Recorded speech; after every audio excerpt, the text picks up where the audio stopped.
The phone's glow burned my eyes in the dark bedroom. A notification slicing through the 2 a.m. silence like a blade. My girlfriend's post on X stared back at me. Finally pregnant. Time to lock this idiot down. Her words, playful yet sharp, twisted in my gut. Below it, my own comment, a heart emoji and a single word. Wow. I typed it hours ago, half asleep, thinking it was just her usual teasing. But now awake, the screen's light felt like an accusation. Something was wrong. The word idiot didn't sit right, not anymore.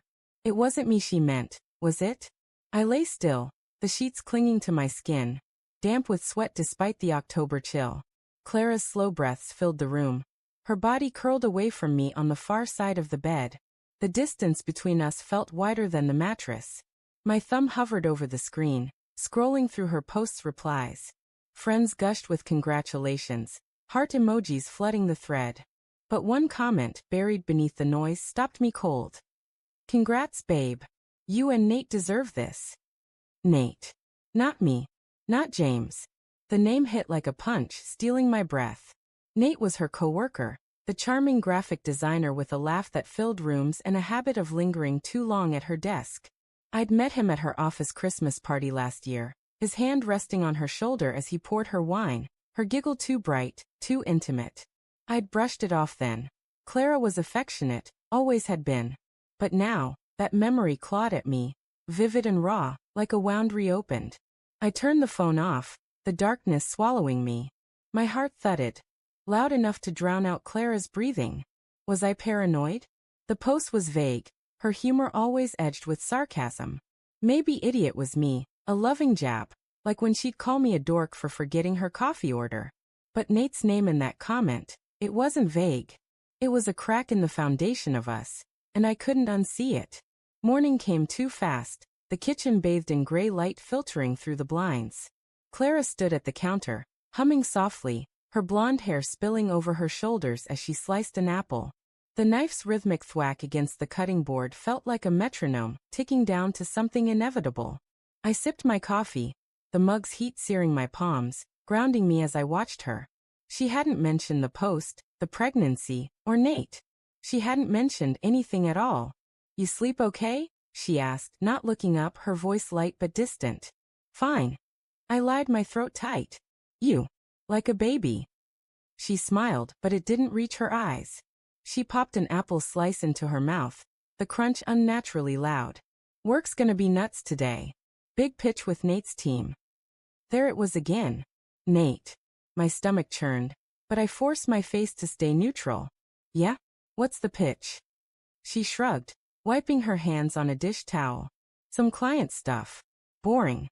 You don't want to hear it. Her dismissal was casual, but it stung. She used to tell me everything. Late-night rants about her boss, her designs, her dreams. Now, her words felt like a locked door. I wanted to ask about the post, to demand why Nate's name was tangled in our future, but fear stopped me. What if I was wrong? What if I accused her and shattered something that wasn't already broken? Instead, I nodded, my jaw tight. Good luck with it. She kissed my cheek, her lips cool and fleeting, and left for work. The apartment felt emptier the moment the door clicked shut. I opened X again, rereading her post, the comments, the emojis. The word idiot mocked me. I scrolled through her profile, searching for clues. A photo from last month. Clara and Nate at a team happy hour, their shoulders touching, her smile wide and unguarded. Another post, weeks earlier. Late nights with the best work buddy. Hashtag Nate the Great. My chest tightened. When had they gotten so close? The day dragged, each hour heavy with doubt. I tried to work, but my laptop screen blurred as my mind spiraled. Clara and I had been together 3 years, built a life in this cramped apartment with its creaky floors and mismatched mugs. We'd talked about kids, marriage, a house someday. She'd always been the one pushing for more, her eyes bright with plans. Was that all a lie? Or was I reading too much into a stupid post? By evening, I couldn't take it anymore. I texted her. Hey, saw your post last night. Pregnant? What's up? My thumb shook as I hit send. Minutes passed, then an hour. No reply.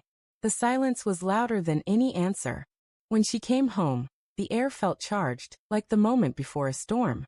She dropped her bag by the door, her face tired but guarded. "Long day," she said, kicking off her shoes. "You eat yet, Clara?" My voice was sharper than I meant, and she froze, her eyes meeting mine. "Your post. The pregnancy thing. What's going on?" She laughed, but it was brittle, like glass about to shatter. "Oh, that? Just a joke, James. You know how I am on X, messing around." "A joke?" I stepped closer, my pulse racing. "You don't joke about that." And the comment, someone mentioned Nate. "Why?" Her face changed, a flicker of something, guilt? Fear? Before she masked it with a frown. "You're reading into it. It's nothing.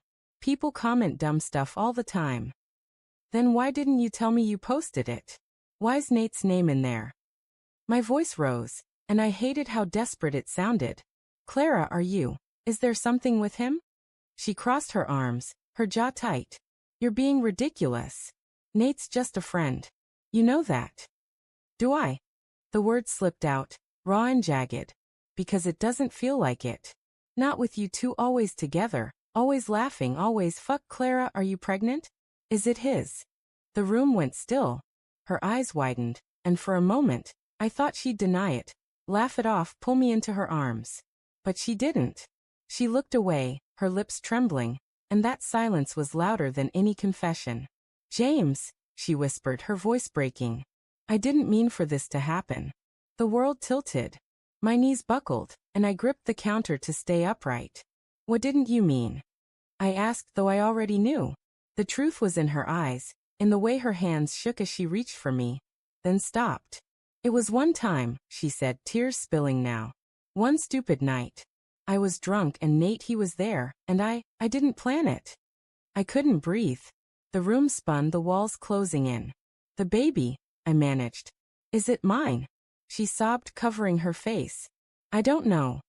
The words were a knife, twisting deeper with every syllable. I stumbled back, my mind screaming denials even as the truth sank in. Nate. Her work buddy. The man who'd been in our lives, in our home, smiling at me while they... But then a worse thought hit me. Clara was crying, her shoulders shaking, her voice raw with guilt. She wasn't a villain. She was the woman I loved. The one who'd held me through my dad's funeral, who'd danced with me in this kitchen to shitty pop songs. She'd made a mistake, a terrible one, but did that erase everything else? Could I hate her for this? Could I forgive her? I didn't know. All I knew was the pain, sharp and suffocating, and the image of her post burned into my mind. Time to lock this idiot down. Not me. Not anymore. As I grabbed my jacket and headed for the door, her voice followed, desperate. "James, please don't go. We can figure this out." I didn't turn back. The door slammed, and the night swallowed me, her words echoing in the dark. The truth was out, but the betrayal was just beginning.